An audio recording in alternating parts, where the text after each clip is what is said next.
kami, hak kami, nyawa kami, hak kami, nyawa kami, hak kami. The PSSC, the official investigation, found no negligence, and the police further filed the case as no further action. 1 year on, we find that there are some unanswered questions, some open questions that remain to be answered and that have not been addressed by the official investigation. So question 1 is, who allowed and when was a pipeline, the gas pipeline, constructed through a residential area? And this is something that PSSC did not look into. They did not look into the zoning of the pipeline. So based on our searches and as evidence in the policy brief, according to the rancangan structure daerah Petaling Jaya dan sebahagian daerah Klang, 1988-2010, this rancangan structure specifically zoned the gas pipeline through both existing and planned future residential developments prior to the inauguration of the pipeline. So for example, if you see X, X is the location of the pipeline rupture, and that color, according to the zone, is zoned for future residential development as of the time that the plan was developed. And this plan was also, there was a public viewing of this plan during the time that the pipeline was being constructed. So the operators should have been well aware of this zoning. Next slide. Question 2, open question, is what is the safety buffer zone and why did it not adequately protect communities? So again, the official investigation did not look into the buffer zones. Based on our findings, Malaysia does not have uniform guidelines on pipeline buffer zones, and that's a huge regulatory gap. According to the ASME B31.8 standard, which is one of the industry standards, international industry standards that Petronas Gas Berhad is supposed to comply to, operators in their risk assessment process is supposed to calculate the potential impact radius of a pipeline to identify, for example, evacuation procedures and other risk management procedures. According to our calculation, the potential impact radius of the pipeline, specifically the part that runs through Putra Heights, is 240 meters.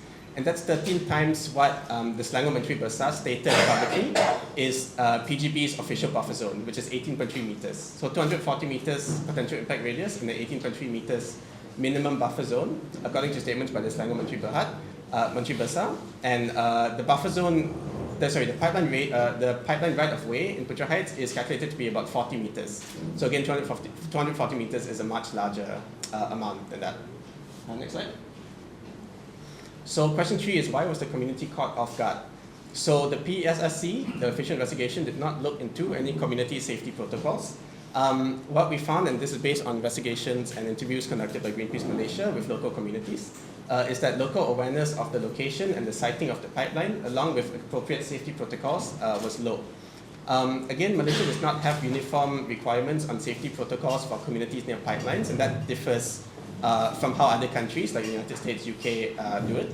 Again, the ASME B31.3 standard, the international standard, requires operators to communicate a range of information to local communities, including specifically how to recognize, report, and respond to a leak, and emergency preparedness. Other pipeline operators that also operate high-pressure gas pipelines through communities, they tend to have information packages on their website identifying very comprehensive emergency preparedness procedures for communities living near pipelines.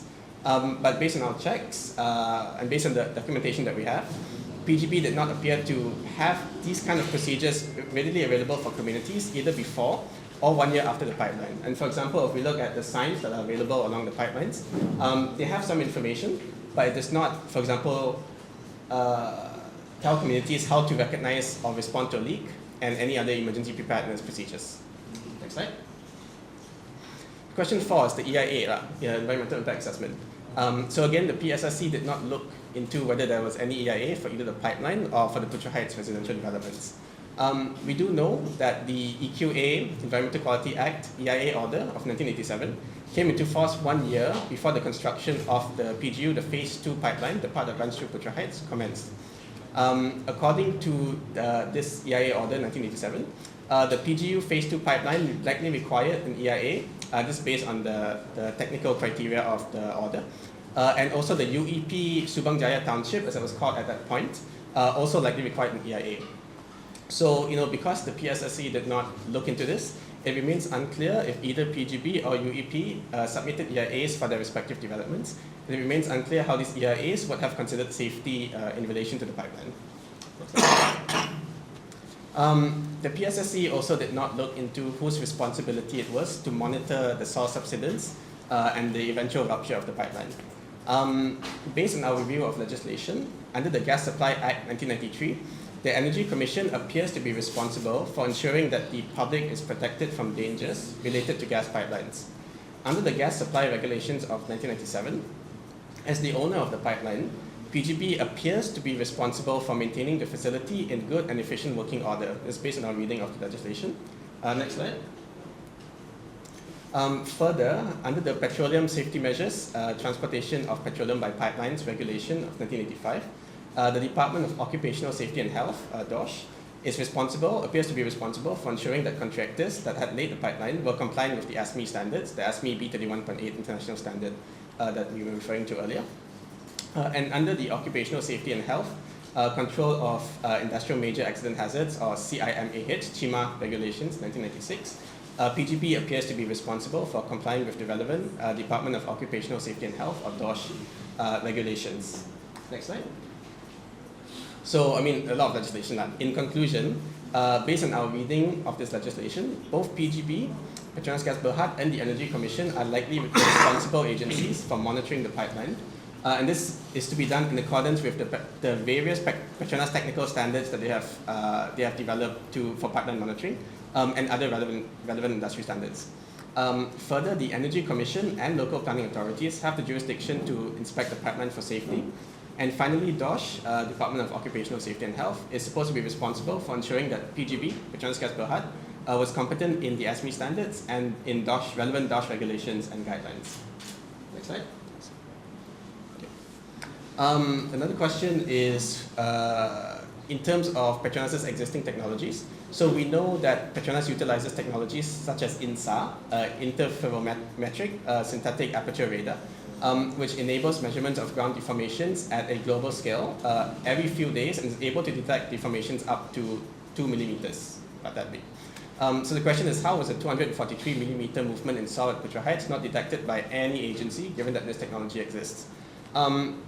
This question, I mean, the concerns are raised further because if we look at Sabah and Sarawak, the SSGP, Sabah Sarawak Gas Pipeline, which is also operated by PGB, this experienced 5 publicly known incidents between 2014 and 2022, which also resulted in 1 fatality. So given that this pipeline also experienced monitoring issues on that side, and actually Petronas had closed down sections of that pipeline taking into account public safety measures, how were these safety protocols improved in Peninsular Malaysia, especially since the PGP pipeline on this part goes through major residential areas in Kuala Lumpur? What are we calling for? Number one, the policy brief calls for the establishment of a Royal Commission of Inquiry. This will allow statutory powers to subpoena witnesses, compare the production of documents, and examine evidence under oath. Our call number 2 is to strengthen the Energy Commission as the agency to monitor pipeline safety. And for example, the Energy Commission should establish minimum pipeline safety standards across the board, minimum community protocols across the board, review of pipeline safety across Malaysia, and spearhead the relevant amendments to existing legislation. Next slide. And finally, the sun doesn't need to be transported through the Strait of Hormuz.